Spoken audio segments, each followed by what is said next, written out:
Now everyone can see the screen. Yes, sir. Okay. See, yesterday we discussed about ROCE, that was return on capital employed. Today we will discuss about ROE. Okay. So the only difference between return on capital employed and return on equity is in return on capital employed, we took PBIT, that is profit before interest and tax, or operating profit or operating income, correct? And we divided this with capital employed, which is equity plus debt. Fine. That's what, correct. And we interpreted that suppose our profit is $10,000 and our capital employed is $100,000. So what is the interpretation is we invested $1 because if I cancel all of them, I'm left out with 1 by 10. 1 by 10 into 100 is 10%. So what does 10% mean? Definitely I invested $100,000 and I earned 10% of that. My investment is 1 lakh.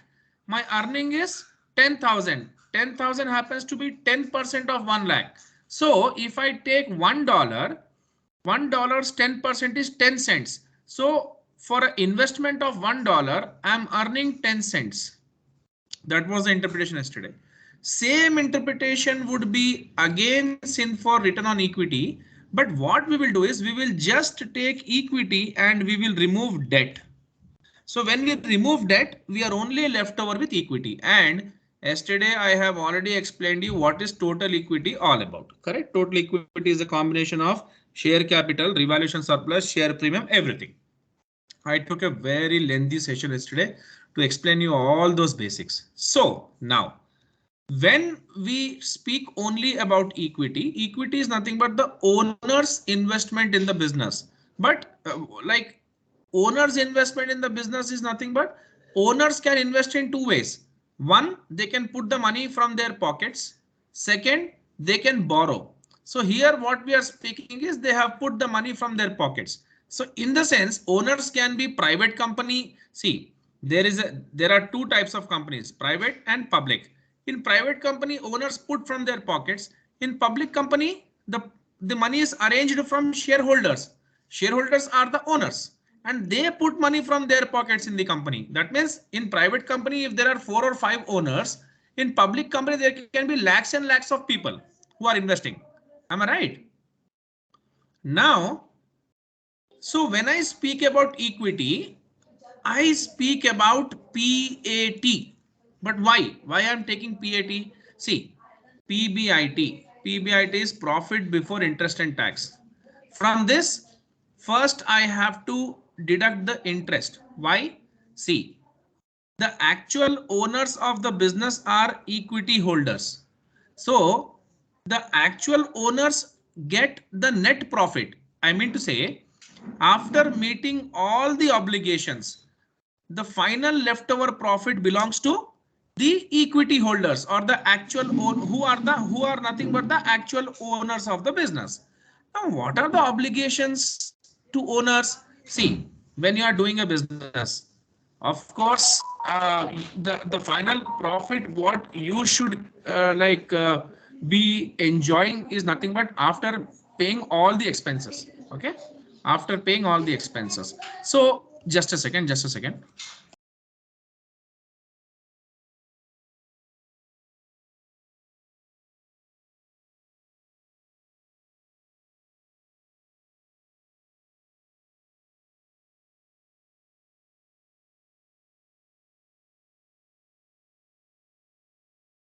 Now, so owners of a business are only entitled to get the final profit in the business, and they get the final profits after meeting all the obligations or expenses. For example, first is gross profit. From gross profit, what we remove all the operating, administration and selling expense. Okay, we get operating profit. or PBIT, whatever you want, you can say. This is not the final profit. Now still there is one obligation what the owners of the business have. What is the obligation? They have to remove the finance expenses, that is interest, because they have to pay the interest to banks or to the creditors who have given the loan to company. Am I right? Of course, being a owner, you have to pay the interest. So after making the interest payment, the next leftover profit is called PBT. Still, the owners of the company have one more obligation, that is to pay taxes to the government. So they remove taxes and the last profit which is left over is called PAT. Okay. Now you will think this is the final profit he will enjoy. No. Let me be very frank. This profit again has to be adjusted with one more thing. Now, what is the thing with which this has to be adjusted? Preference dividends. What is that? Please tell me. Hello. Preference dividends. So there are two types. See, share capital also is of two types. One is equity share capital and one is preference share capital. Now, what is the difference between equity share capital and preference share capital? So you should know the characteristics of this, or you should have a clear knowledge or understanding of these two types of capitals. See, preference share capital has dual features. It has a feature of like a share as well as a debt or a bond. How? See, preference shareholders are those shareholders who are paid dividends at fixed rate. So dividends are paid at fixed rate. You know, equity shareholders are not paid dividends at fixed rate. They are paid dividends at fluctuating rate. That means if the company has more profits, equity shareholders will get more dividends. That means let's say the profits are high. So that much percentage company will give dividends. So they can get more or less. Company can change that percentage. They can declare 20%, 10%, 5%, whatever. If the profits are more, they get more dividends. If the profits are less, they get less dividends. But preference shareholders will get fixed dividends, whatever the case may be. So this feature is definitely very much similar to the interest paid to bondholders. Why? Because the bondholders of the company or the loans whatever the company takes from any of the financial institution like bank, or in second case the loans what company take from people. See, yesterday I explained you that companies also borrow from people by giving them security, that is nothing but bond. Okay, just a second, just a second.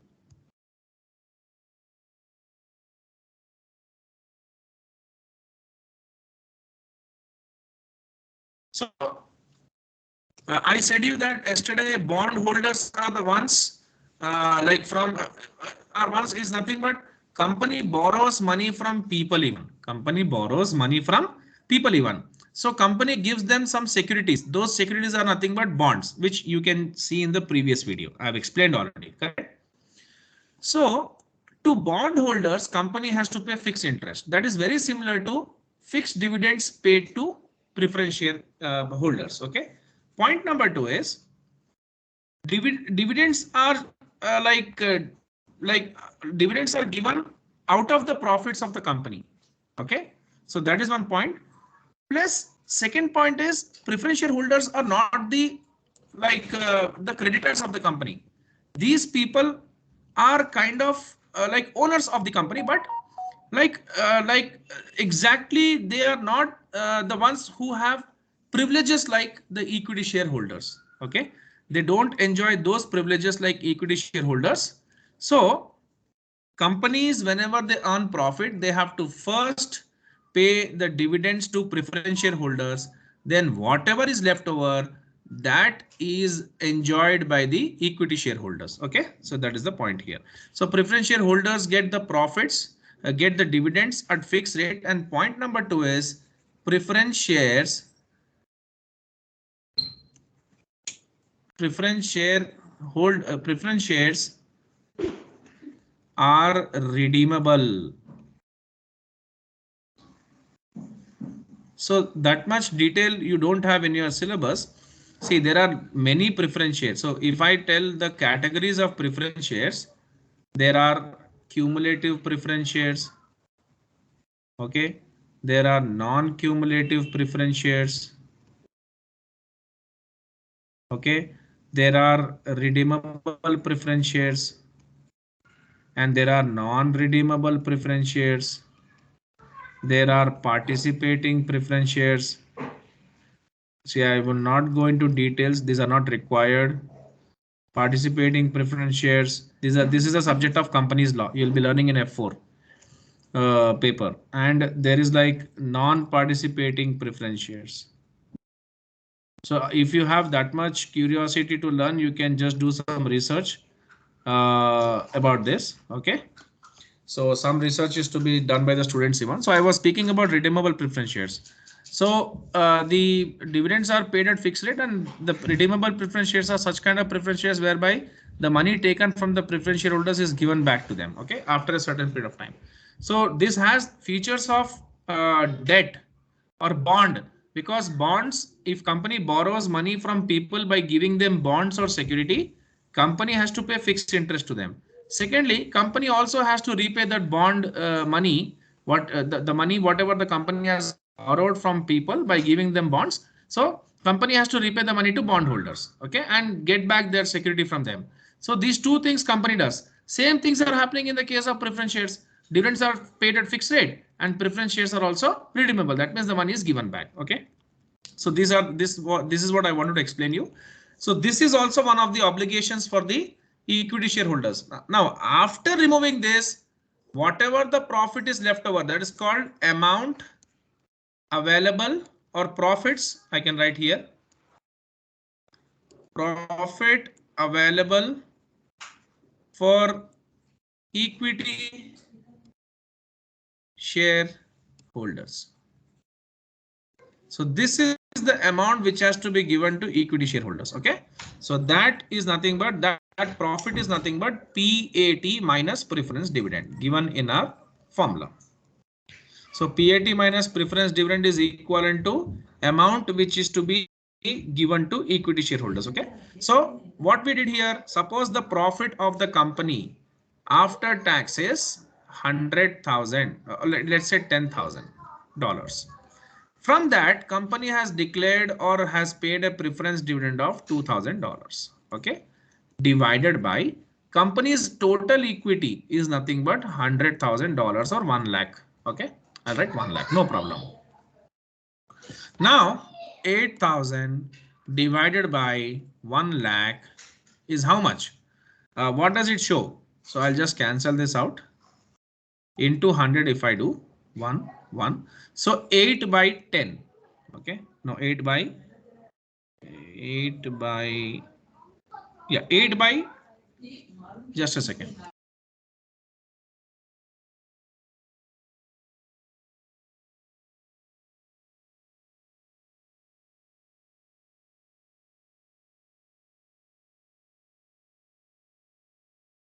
So this is 8,000 by 1 lakh. So I'll just do the calculation here.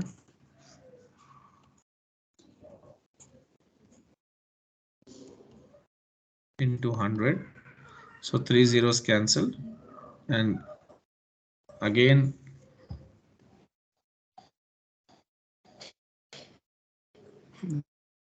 this is, we take how much this one? Previously was 10%, correct? So return on equity, yeah. So again, we have to cancel 2 zeros. But this is not working out. 8,000 by.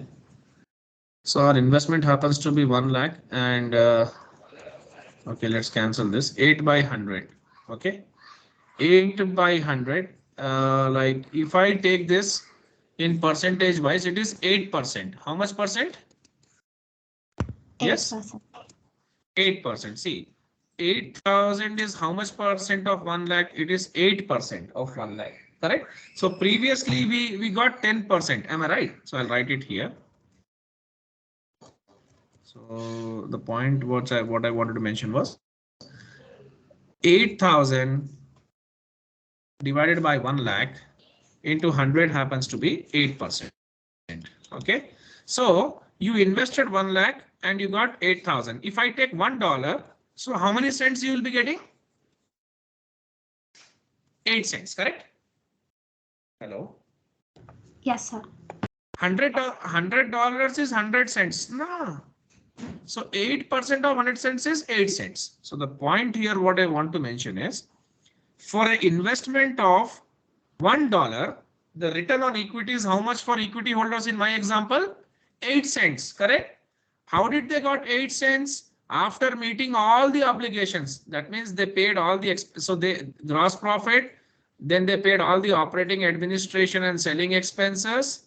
They got PBIT, then they settled this obligation of interest, then they got PBT, then they settled the obligation of tax which they have to pay to government, then they are left over with PAT, still they have to settle one obligation, that is preference dividend, and then the final profit what is left over is profit of like amount available for equity shareholders or profit available for equity shareholders. Correct or wrong? Yeah, correct. Yes, and sir. that in my example is 8,000 and the investment in equity is 100,000. So the equity shareholders have invested a capital of $100,000 or $1 lakh, whatever it is. So for an investment of 1 lakh, they are getting a profit of 8,000. That shows for an investment of $1 in the company, they are getting 8 cents. Correct. So again, this is also a return. Yesterday I told very clearly that whenever I speak about returns, returns are absolute measures. They are never the returns are relative measures. They are never a absolute measure.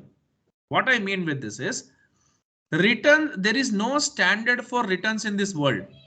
No one, see, if I say that whether this return what the equity shareholders are earning from the company, is it satisfactory for them?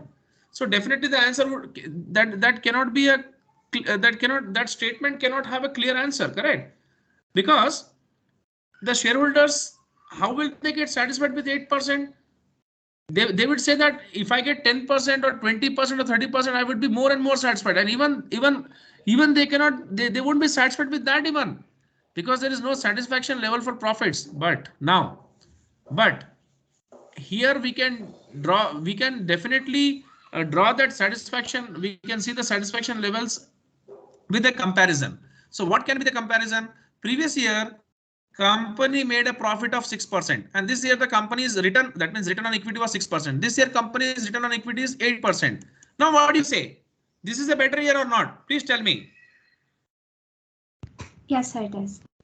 When compared to previous year, this year is a better year or not? This is a better performing year. Am I right? See, 8% and 6%, which is more? 8% is of course more than 6%. So definitely this is a satisfactory year for the equity shareholders. That's the reason why I say, whenever I speak about profitability ratios are not having any absolute measures. There is no standard that they should follow. They are relative measures. That means when compared to previous year, if this year performance is better, that means this year performance is meant to be a satisfactory performance. That's what. Now, who did you check yesterday's video? Are you sure? Yes, sir. Yes, sir.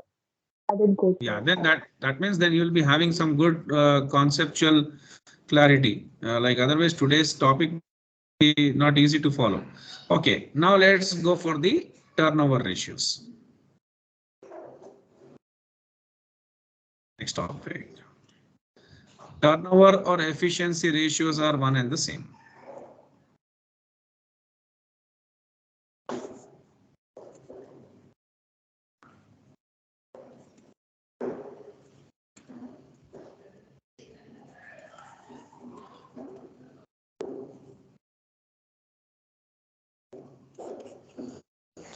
Now, next point. See, when I speak about this word called turnover, I speak about sales. Okay, sales means turnover. So someone asked you a question, what is the turnover of what is your business turnover this year? That means how much revenues your business made this year, or how much sales your business did this year. Okay. Now, there are like some ratios here which we will be discussing. First one is inventory or stock turnover ratios. So now, what is inventory or stock turnover ratio? Very clearly, so before going into this particular concept, let us like understand a small example. Okay, so let us say this is Hoor. Okay, and she has a like shop, and she has an electronic shop. Okay, let's say this is Mr. A. Let's say, okay, for example, let's say this is Mr. A, and Mr. A has an electronic shop. Okay, and Mr. A sells mobile phones, and you know what is mobile phone, smartphone, and all, anything you can take into consideration. Mr. A sells mobile phones, and Mr. A has a storage capacity of 25 mobile phones or smartphones at a time. Okay, smartphones also come in a box. Am I right? So you see many shops they are not very big shops, small shops, whereby they only keep some limited or normal stock. Okay, so Mr. A has a mobile phone shop, and in that mobile phone shop, the total capacity what he has of storage is 25 smartphones he can store at one time. Okay, he has a godown also. So godown and shop collectively, the capacity what he has is 25 smartphones. That means he cannot hold or he cannot accommodate more than 25 smartphones at a time. Now, next point what we want to discuss is, now I'm asking a question to you. Okay, please answer this. See, Mr. A should sell only 25 smartphones in an entire year, or he should try to sell these 25 smartphones as soon as possible and get the next 25 smartphones, or next lot of 25 smartphones, or next lot of stock? What is your answer for this? He should try Should- to sell them as soon as possible. Yeah, he should sell these 25 smartphones as soon as possible and get the next lot. Okay, like that, he should do that how many times in a year? That means how many times he should sell these 25 smartphones and get next 25. Then again, that next lot he should sell and get the third lot. So how many times he should sell the first lot and get the second lot, then sell the second lot, then get the third lot, and then sell the third lot, then get the fourth lot? How many times he should do? How many times he should sell the first lot and immediately as soon as possible get the second lot? Okay, and they'll sell the second lot and get the third lot. So the answer to this question is very contradictory. Am I right? In the sense, you cannot give a clear answer for that. The answer can be, he should do this as much as he can. Am I right or wrong? Please tell me. Yes, sir. So he should do this at the maximum level. Every businessman should do that at the maximum level to get more and more profits. Why? Because more revenues, more profits. Okay, more expenses, but more profits, of course, because the quantum of business is at a higher level. So we are not worried about this maximum thing, but what we are worried about is the minimum thing. Now let's say if Mr. A is just selling 10 smartphones in the entire year, is that something to worry about? Of course, it's a very big problem for Mr. A to continue this business or continue running this business. Why? Because if he sells only 10 smartphones in a year, do you think it is like better? It is better to continue the business or shut down the business? It's better to shut down the business. Of course, it is better to shut down the business. Why? Because only 10 smartphones, and that too he is selling lesser than his capacity. And if he sells only these many phones, he will not be able to recover any of his expenses. So when a business is not able to recover any of its expenses, then that business should be shut down. So now you understood the concept. We are not worried about the maximum. We are worried about the minimum. So now the next question arises is what should be the minimum or what should be the ideal turnover rate for the year? What should be the ideal turnover rate for the year, or what should be the ideal turnover ratio for the year? Okay, so how should we decide that? We will see right now. So let's say Mr. A is able to sell 250 smartphones in a year. Okay, 250 smartphones in a year. So he is selling how many times of his capacity? We'll divide by 25. So he is selling how many times of his capacity? Please tell me. 10 times. 10 times, of course. And let's say if these 250 smartphones cost around 1 lakh and 25 mobile phones on an average cost 10,000. Correct, na? So how many times he is selling of his capacity in this case also? 10 times. That is good or bad, we will decide. Okay, first you understood the concept now. Now if I write the formula of this inventory turnover ratio as COGS by average stock. Now cost of goods sold is what I already explained you. Cost of goods sold is opening stock plus purchases minus closing stock, correct? So, and average stock is opening stock plus closing stock. This is what here I will just give a division. Whole divided by 2. Okay. So what is the formula for average? Average is nothing but sum of the observations by number of observations. So how many observations you have? 2. Number of observations are 2. So we get average. Okay. And what I want to mention here is if at all you don't have opening stock, if opening stock is not there, so you should only take closing stock divided by 1. Why? Because you have only one observation and number of observations is also 1. Okay, so you should only take closing stock under average stock.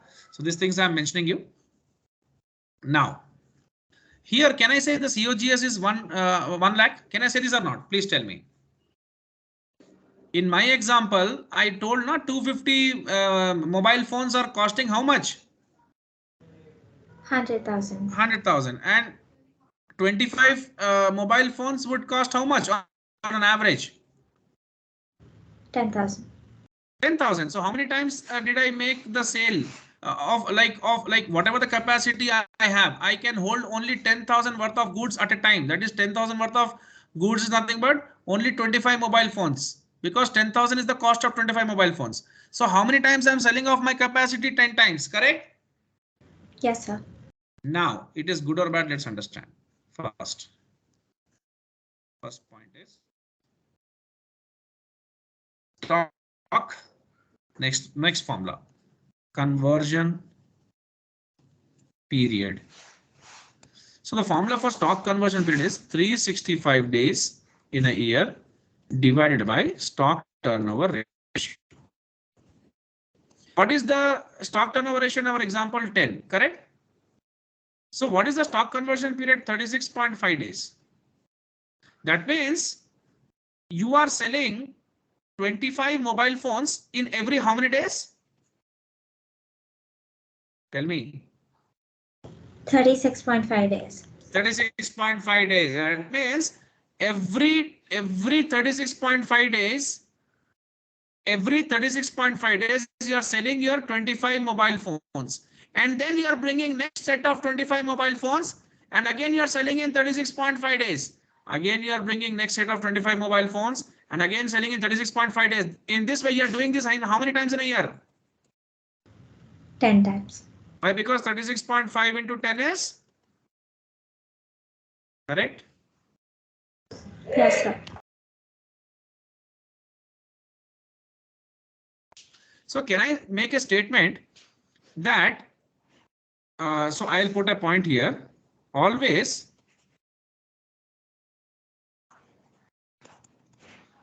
8 to 10 is an ideal turnover ratio for a business. Okay. And one more statement I would make. This is ideal, but here the higher the turnover ratio,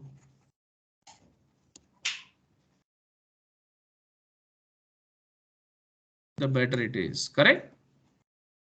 I'll prove you. How? Let's take if the ratio is not 10, if the ratio is 12. So 365 by 12 is how much? 30 days. Am I right? Yes, sir. Almost 30. So that means you are selling your 25 mobile phones in every 30 days and bringing the next 25 mobile phones and selling in 30 days. In this way, your business is more faster or less faster? It's more More faster. faster. That means you are taking less days to sell your mobile phones. Okay. So this is the conclusion of this. So higher the ratio, you'll get less number of days. Okay. Just make a note of this all, like whatever I've written, please. Formula and all.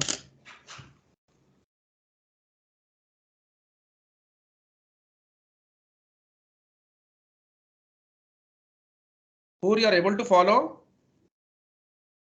Yes, sir. Okay. Okay.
Yes, sir.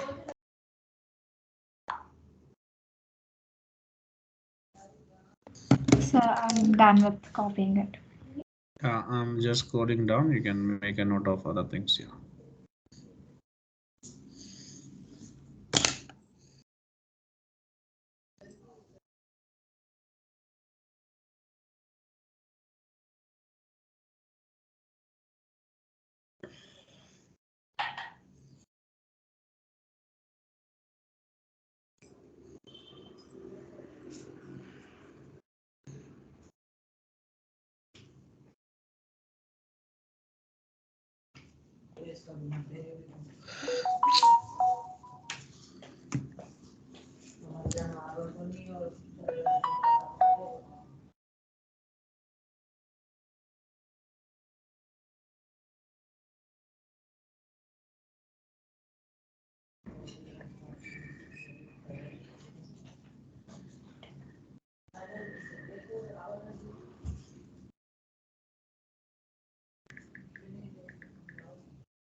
Done, sir.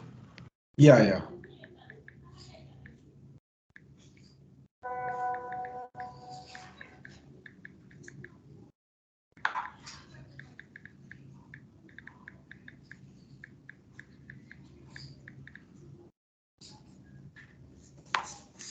Okay. Take this detail also.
Done, sir.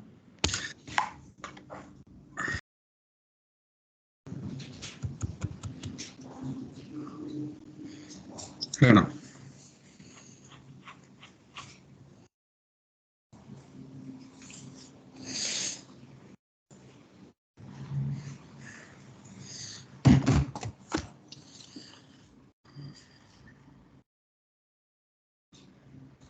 If done, then we'll go for the next ratio.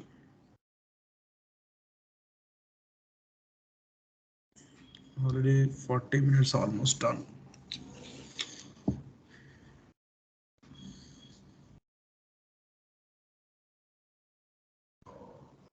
Yes, sir. Done. Now we'll continue with one more ratio. Like I think that will be the last one today. We like has time constraint to discuss more. So almost 9:30. We'll close the class. Next is we'll try to give two ratios now: receivable turnover ratio,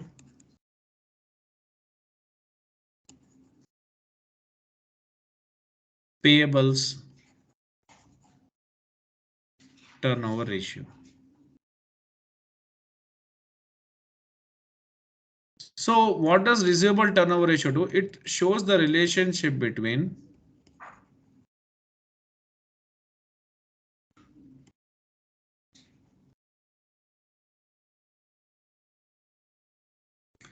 net credit sales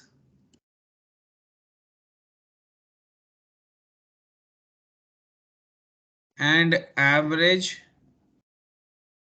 receivables. See, whenever you make credit sales, that means you can sell to your customers in two ways. One is by taking cash from them, and second is by giving credit to them. That means you you will sell the goods to them, but they will make the payments later. Okay, like after 1 month, let's say. So whatever the credit sales you have made, you are comparing that with your receivables, like how much time it is taking for you to collect money from receivables. Okay, so how we will see that? The formula is net credit sales by average receivables. Let's say you have made a credit sales of 1 lakh and you are collecting money from your receivables. You have some 5 or 10 customers. Someone is giving you 10,000 rupees, someone is giving you 12,000 rupees. Whenever you are sending your collection boy, they are making the payments like someone is paying 7,000, someone is 8 at times 8,000. Like the entire collections. Okay, let's say your collection boy is going to everyone's house and is doing monthly collection. Let's say. So he's one time he is bringing 8,000, he is collecting from customers. One time he is bringing 10,000, one time he is bringing 12,000, one time he is bringing 6,000, one time he is bringing 14,000. Let's say in that way, 10,000 is the average receivables. When we calculated, we got 10,000 as average receivables. Are you understanding what I'm saying? Yes, sir. So let's say we got a receivable of 10,000. Like on an average, our receivables, what our collection guy is collecting is, when we calculate it, happens to be 10,000. Now, how many times, if we are getting the money on an average of 10,000 every time, so we will collect this entire amount in how many times? Correct? Yes, sir. Correct? Correct? Please tell me yes. Yes. Now, in the same way, there is payables turnover ratio. It shows the relationship between, see, payables are nothing but the suppliers to whom we are supposed to make the payments. Receivables are our customers to whom we sold goods on credit. Payables are our suppliers from whom we purchased goods on credit. Okay. So it shows the relationship between net credit purchases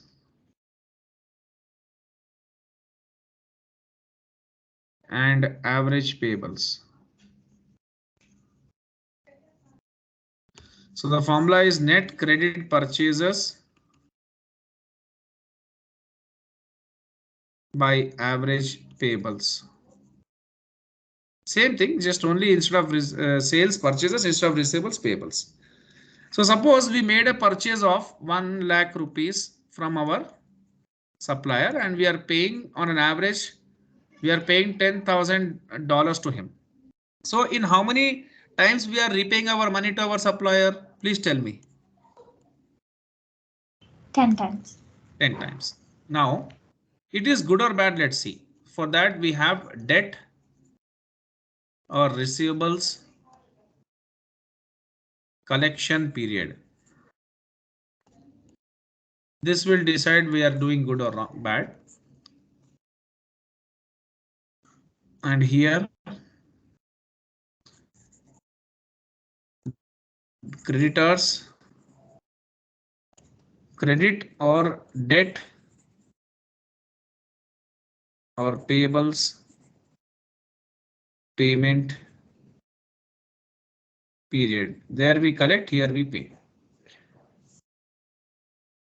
So the formula is 365 days in a year divided by receivable turnover ratio. Here 365 days in a year by payables turnover ratio. Okay. So we got 365 by 10. Here we got 365 by 10. Same case. So what we can conclude? 36.5 days. That means we are making our payments. That means, sorry, we are collecting our money from our customers in how many days? 36.5 days. Yeah, every time we are getting 10,000 on an average. Now we are collecting that in how many days? 36.5 days. If this particular receivable turnover ratio would have been 12, then we would have collected in how many days? 30 days. 30 days. Here also, if we are like paying the money to suppliers, we are making the payment in 36.5 days. If it would have been if it would have been had been 12, we would have made the payment in 30 days. And see, I would tell you, you should never give credit to your customers beyond a month's time. That means 1 month is more than enough to give credit to your customers. As per the standards, if you are able to contain, if you are able to recover your money from your customers, credit customers in 1 month's time, then that is the best you are doing and that is a good receivable management. So in any case, never give credit to your customers beyond a month, or to some extent you can just like 30 to 35 days is okay, or a receivable turnover ratio of 10 to 12 is ideal. Understood, na? What will happen if you give a higher credit period to your customers? That means if you're collecting your money in 60 days or 90 days, how will you run your business? How will you run your business smoothly? Again, you have to take loans, short-term loans, or you have to take overdraft facility. You have to pay interest for that, and that will eat away your profits. And if you delay if you don't collect your money promptly, then what will happen? They can also default. Am I right? and forget about your profits, you lose the entire money even. So it is always better to collect money as soon as possible from customers. Don't give them credit more than 30 days. Same thing, payables, since you are the one who expect your money from your customers always in 30 days, your receivables would also, sorry, your payables or your suppliers would also want you to make the payments to them promptly or always in 30 days. If you delay payment to your suppliers, what will suppliers do? They will stop your supply. They will not promptly supply. And in the market, you will lose your goodwill. And if suppliers won't supply on time, you lose your customers and they will not give you discounts also. Okay, so these are the problems. Fine. So better receivable management, always receive in 30 days. Better payables management, always pay in 30 days. With this, we have finished these many ratios today. I think we are left over with just one or two to three ratios. Tomorrow we'll wind up and also do the question. Just a second. Where is that?